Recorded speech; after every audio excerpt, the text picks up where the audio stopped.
합창의장 직무를 수행하는 데 필요한 능력을 갖추고 있는지 철저히 검증하여 주시기를 당부드리겠습니다. 그리고 후보자께도 한 말씀 드리겠습니다. 이 자리는 국민의 대표기관인 국회로부터 공직 후보자로서 자질과 능력을 검증받는 자리임을 명심하시고 여러 위원님들의 질문에 대해서는 솔직하고 성실하게 답변을 하셔서 오늘 청문회가 국민들 보시기에 내실 있게 진행될 수 있도록 적극 협조해 주시기 바랍니다. 다음은 인사청문회 진행 절차에 대해서 말씀드리겠습니다. 오늘 인사청문회는 먼저 공직 후보자의 선서와 모두 발언을 듣고 위원님들의 질의와 후보자의 답변을 들은 다음에 후보자의 최종 발언을 듣는 순서로 진행을 하겠습니다. 참고로 오늘 회의는 국회 방송에서 청문회 전 과정을 생중계로 중계하고 있음을 알려드립니다. 그러면 먼저 합참의장 정경두 후보자로부터 선서를 받도록 하겠습니다. 후보자께서는 발언대로 나오셔서 오른손을 들고 선서해 주시고 선서가 끝난 후에는 선서문을 위원장에게 제출해 주시기 바랍니다.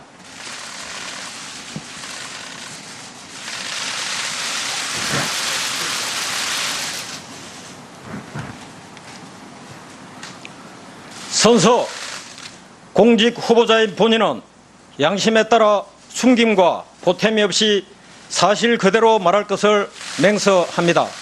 2017년 8월 18일 공직 후보자 정경두.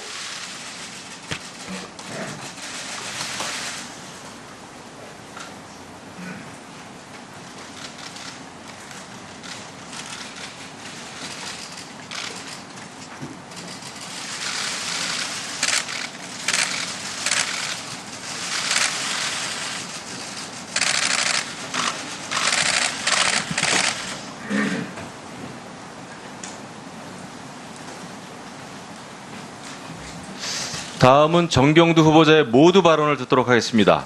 정경두 후보자께서는 발언대로 나오셔서 10분 범위 내에서 발언해 주시기 바랍니다.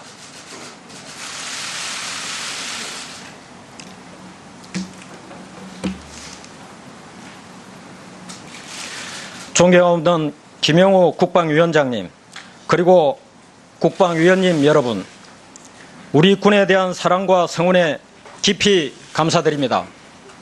저는 오늘 합참의장 후보자로서 무한한 책임과 막중한 사명감을 느끼며 위원님들의 질의에 성실하게 답변드리겠습니다. 존경 없는 위원장님, 그리고 위원님 여러분, 지금 우리의 안보 상황은 그 어느 때보다 엄중합니다. 김정은 정권은 탄도미사일 발사와 소형 무인기 침투 등 전략, 전술적 도발을 지속하면서 우리 국민의 안전을 위협하고 있습니다. 영내 주변국들은 자국 우선주의를 앞세우며 한반도 안보 환경을 더욱 복잡하게 만들고 있습니다. 따라서 우리 군은 이 엄중한 위기를 극복할 수 있는 확고한 군사 대비태세를 유지하고 국민의 기대에 부응할 수 있는 강하고 튼튼한 군으로 거듭나야 합니다. 이를 위해 저는 먼저 다양한 위협에 즉각 대응할 수 있는 전방위 군사 대비태세를 확립하겠습니다. 둘째, 새로운 전쟁 수행 개념을 구현하고 우리나라를 제대로 지킬 수 있는 유능한 안보, 튼튼한 국방 비전을 달성하겠습니다. 셋째, 국민의 기대에 부응하면서 군사 협력을 강화하여 유리한 안보 전략 환경을 조성하겠습니다. 존경 없는 위원장님, 그리고 위원님 여러분, 제게 합참의장의 소임을 맡겨주신다면 정성과 혼을 다하여 대통령님의 통수지침인 강한 안보, 책임 국방을 달성하는 데 최선의 노력을 다하겠습니다. 그리하여 적에게는 두려움을, 국민들에게는 무한한 신뢰를 주고 군심을 결집하여 부여된 임무를 반드시 완수하겠습니다. 오늘 청문회가 저희 소임을 일깨우고 존경하옵는 위원님들과 국민 여러분들께 각오와 다짐을 밝히는 기회가 되기를 희망합니다. 감사합니다.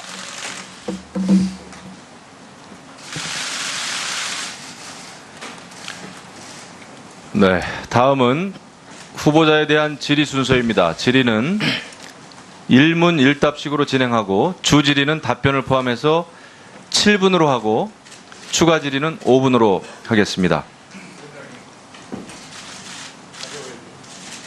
의사진행 발언이십니까? 아니, 가려. 네, 이정현 의원님 말씀해 주시기 바랍니다. 네. 본 의원이 이번에 청문회와 관련해서 합참에서 보내오신 이 청문회 관련 서면 답변서를 봤습니다. 근데 그저께 오전에 이제 답변서가 와서 있고 굉장히 참 소신 있고 또 신념에 찬 지휘관 후보자가 될 수 있겠다 싶어서 아주 만족했습니다. 근데 24시간이 지난 어제 오전에 답변서에 수정본을 보내왔어요. 위원님, 답변서에 수정본을 보내왔는데 제가 얼핏 이렇게 조사를 해봐도 한 13군데 정도가 이렇게 내용이 완전히 바뀌었어요. 24시간 밖에 지나지 않았는데 바뀌었습니다. 근데 앞에 첫 번째 보내온 것에 봐보면은 예를 들자면 사드 배치에 대해서 국회 비준이 필요한가? 국회 비준은 불필요합니다. 아주 단호하게 분명하게 얘기합니다. 우리의 군의 주적은 누구인가? 북한군입니다. 말하자면 미사일 지침 협정과 관련한 그러한 의견들에 대해서는 전적으로 동의한다라고 쭉 해놓고 이렇게 합니다. 북한의 김정은 정권을 인정하느냐? 인정하지 못합니다. 아주 군인답고 국민들에게 안심과 안도감을 줄 수 있는 신념과 의지를 첫 번째 서면 답변서에서는 보내왔습니다. 그런데 두 번째 수정안을 봐보면 이런 내용들이 다 바뀌었어요. 그래서 제가 이렇게 바뀌게 된 경위가 무엇인지, 어떤 절차나 과정을 거치고 누구에 의해서 이런 바뀐 그런 내용이 바뀌게 됐는가라고 하는 것에 대한 말하자면 자료를 요구를 했습니다. 그런데 저에게 아직 이 부분에 대해서 시원한 답변이 없습니다. 제 질의 전까지 이걸 좀 보내주시면 고맙겠습니다. 네. 그 내용상의 문제는 질의 시간을 또 활용하셔서 그것을 집중적으로 좀 추궁하시면 될 것 같고요. 네, 그렇게 하도록 하겠습니다. 그러면은 효율적인 진행을 위해서 발언 시간이 경과되면 마이크가 꺼진다는 것을 참고해 주시기 바랍니다. 특히 오늘은 생중계로 진행되고 있기 때문에 이 점에 대해서 신경을 위원님들께서 많이 써주시기를 당부 말씀드립니다. 그러면 질의 순서표에 따라서 먼저 존경하는 우상호 의원님 질의해 주시기 바랍니다. 네, 후보자님, 최근에 있었던 청문회 후보자들 중에서는 특히 개인의 도덕적 결함이 가장 발견되지 않으신 분으로 파악이 됩니다. 언론의 보도도 매우 잘 안 돼 있고, 또 물론 이제 각각 의원님마다 판단이 다를 수는 있습니다만 제가 볼 땐 이제 개인 관리를 참 잘하신 군인이다, 이렇게 칭찬을 좀 드리고 싶고요. 앞으로 합참의장이 되시면 그런 자세로 전 군인, 특히 지휘자들 엄격하게 자기 관리할 수 있도록 잘 이끌어 달라, 이런 말씀을 드리겠습니다. 위원님 하겠습니다. 최근에 레드라인이라는 용어가 자꾸 이렇게 언론에 보도되고 또 정치인이나 심지어 어제 대통령께서도 말씀을 하셨습니다. 제가 지난번 송영무 장관에게도 레드라인이 군사적으로 이해될 수 있도록 표현하는 것은 자제해야 한다, 이런 말씀을 드린 바가 있는데, 이건 질의가 아니고 제 개인 의견입니다. 레드라인, 정치 외교적으로 북한의 잇따른 도발에 대해서 강력히 경고하고 그것에 대해서 국제적 제재와 압박 수단을 강구하는 것은 당연한 일이지만, 또 그런 경고를 끊임없이 과감하게 할 필요가 있습니다만, 마치 북한의 무기 개발이 고도화될 경우에 우리가 선제적으로 군사적 옵션을 검토할 것처럼 얘기되는 의미에서의 레드라인이라는 표현은 적절치 않다고 봅니다. 북한이 실제로 ICBM에 핵을 탑재할 수 있는 수준이 됐을 때 우리가 먼저 선제 공격할 수 있는 그런 작전 개념은 없는 거 아닙니까? 대통령님께서 말씀하신 레드라인의 의미는 지금 현재 그 북한에서 치킨 게임처럼 막다른 골목길로 계속 달려가고 있는 그런 부분을 네.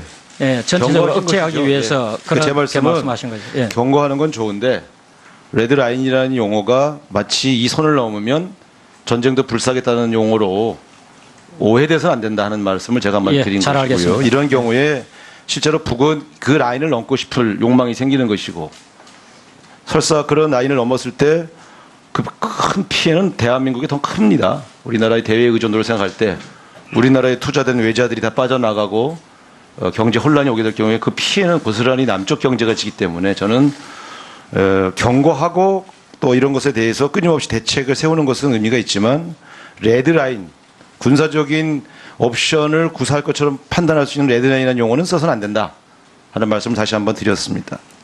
제 잘 의견입니다. 알겠습니다. 네. 다음 전술핵 배치에 대해서도 한 말씀 드리겠습니다. 이것은 이제 특정 당이 당론으로까지 결정을 해서 논란이 되고 있습니다만 미국의 기본적인 정책은 세계적으로 비핵화 정책을 피우고 있고 그 비핵화 정책이 국제적인 그 공인을 받았기 때문에 북한의 핵 개발을 국제적으로 제재할 수 있는 거 아니겠습니까? 그런 점에서 비핵화 정책을 변화시키는 의미의 전술핵 배치론을 주장하는 것은 타당하지 않다. 저는 이 문제를 다시 한번 또 정리해서 말씀을 드리고자 합니다. 실제 전술핵 배치가 현재 상황에서 미국의 용인을 받아서 배치될 가능성이 있습니까? 아닙니다. 네.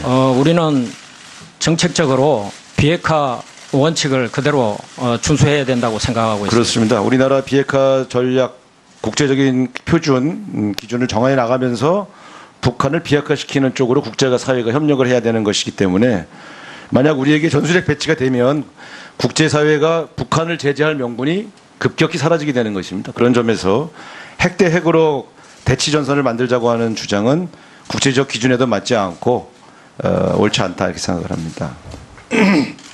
그 다음 말씀드리겠습니다. 전시작전권 문제가 쟁점이 되고 있습니다. 전시작전권 이양에 대해서 우리 국민들이 불안해하는 요소가 있는데 우리 국민들이 전작권 이양에 대해서 불안해하는 요소가 무엇이라고 생각하십니까? 지금 현재 전시작전권 전환 관련해서 우리 국민들이 불안해한 것은 이것이 이루어지면은 한미동맹이 예를 들어서 이완된다. 또 미군 철수 가능성이 있다. 이런 생각들 때문에 불안해하는 것으로 알고 있습니다. 제가 단도직입적으로 묻겠습니다. 대한민국 군 작전을 책임지시는 분이니까. 대한민국 군 지휘부가 전쟁 시에 작전권을 행사할 능력이 안 된다고 생각하십니까? 저는 지금 현재도 우리 대한민국 국방력은 전 세계적으로 굉장히 높은 수준에 있고 충분히 능력이 있다고 생각하고 있습니다. 그렇다면 우리 군 지휘부 또 우리 군의 뛰어난 작전 수행 능력과 작전 지휘 능력에 대한 국민들의 안심을 시키면서 한미 군사동맹의 약화 우려를 불식시키는 방식으로 우리가 접근해야 되는 거 아니겠습니까?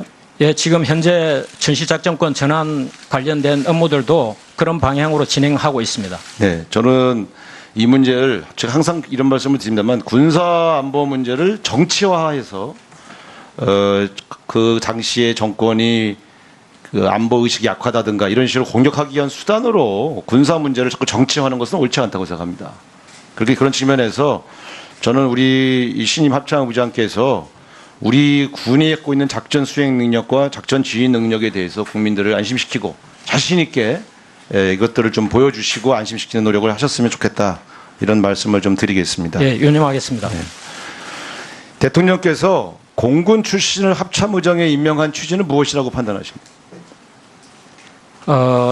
어떤 출신보다는 능력과 자질, 전문성 그리고 어떤 군을 통솔해 갈 수 있는 리더십이라든지 이런 전반적인 부분을 생각하고 인사를 하셨다고 저는 생각합니다. 그렇다 하더라도 공군 출신이 합참의장 된 것에 대해서 언론들이 이례적인 인사다 이렇게 평가하는 것은 그동안 우리 군이 뭔가 균형이 맞지 않은 그러한 그 운영을 해왔다는 것을 반증하는 거 아니겠습니까?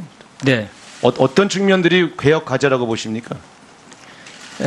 저는 지금 현재 우리 그 국방 개혁의 어떤 어려움은 국민들의 지금 신뢰를 얻지 못하고 있다는 부분이라고 생각이 됩니다. 그래서 모든 부분에 있어 가지고 국민들의 신뢰를 구할 수 있는 그런 투명하고 확실하고 공정한 그런 국방개혁 업무들을 추진해야 된다고 생각하고 있습니다.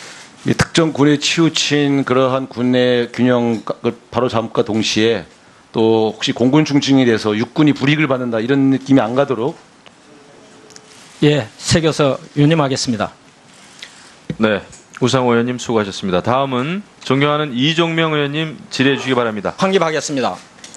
둘째, 새로운 전쟁 수행 개념을 구현하고 우리나라를 제대로 지킬 수 있는 유능한 안보, 튼튼한 국방 비전을 달성하겠습니다. 셋째, 국민의 기대에 부응하면서 군사 협력을 강화하여 유리한 안보 전략 환경을 조성하겠습니다. 존경없는 위원장님, 그리고 위원님 여러분, 제게 합참 의장의 소임을 맡겨주신다면 정성과 혼을 다하여 대통령님의 통수 지침인 강한 안보, 책임 국방을 달성하는 데 최선의 노력을 다하겠습니다.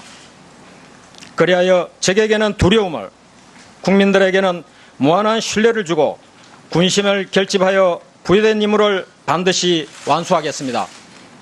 오늘 청문회가 저희 소임을 일깨우고 존경하옵는 위원님들과 국민 여러분을 느끼며 위원님들의 질의에 성실하게 답변 드리겠습니다. 존경하옵는 위원장님, 그리고 위원님 여러분, 지금 우리의 안보 상황은 그 어느 때보다 엄중합니다. 김정은 정권은 탄도미사일 발사와 소형 무인기 침투 등 전략, 전술적 도발을 지속하면서 우리 국민의 안전을 위협하고 있습니다. 영내 주변국들은 자국 우선주의를 앞세우며 한반도 안보 환경을 더욱 복잡하게 만들고 있습니다. 따라서 우리 군은 이 엄중한 위기를 극복할 수 있는 확고한 군사 대비태세를 유지하고 국민의 기대에 부응할 수 있는 강하고 튼튼한 군으로 거듭나야 합니다. 이를 위해 저는 먼저 다양한 위협에 즉각 대응할 수 있는 전방위 군사 대비태세를 청문회 전 과정을 생중계로 중계하고 있음을 알려드립니다. 그러면 먼저 합참의장 정경두 후보자로부터 선서를 받도록 하겠습니다. 후보자께서는 발언대로 나오셔서 오른손을 들고 선서해 주시고 선서가 끝난 후에는 선서문을 위원장에게 제출해 주시기 바랍니다.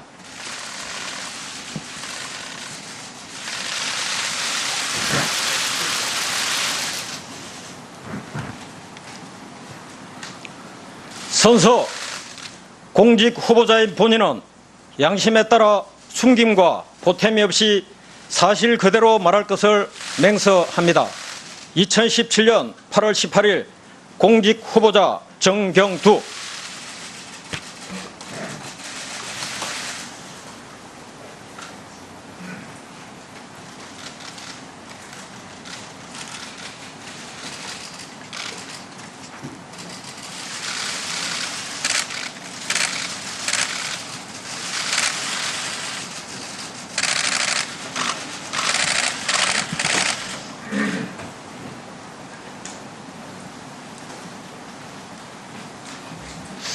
다음은 정경두 후보자의 모두 발언을 듣도록 하겠습니다. 정경두 후보자께서는 발언대로 나오셔서 10분 범위 내에서 발언해 주시기 바랍니다.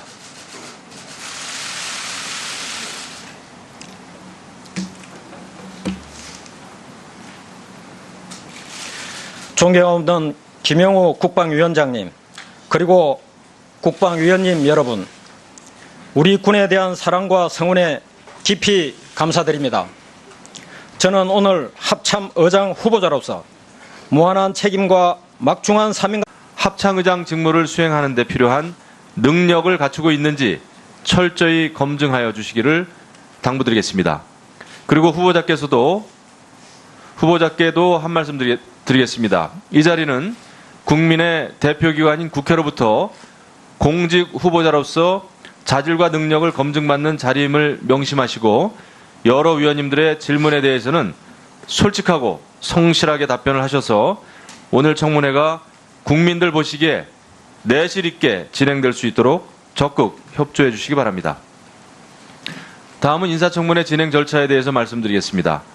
오늘 인사청문회는 먼저 공직 후보자의 선서와 모두 발언을 듣고 위원님들의 질의와 후보자의 답변을 들은 다음에 후보자의 최종 발언을 듣는 순서로 진행을 하겠습니다. 참고로 오늘 회의는 국회 방송에서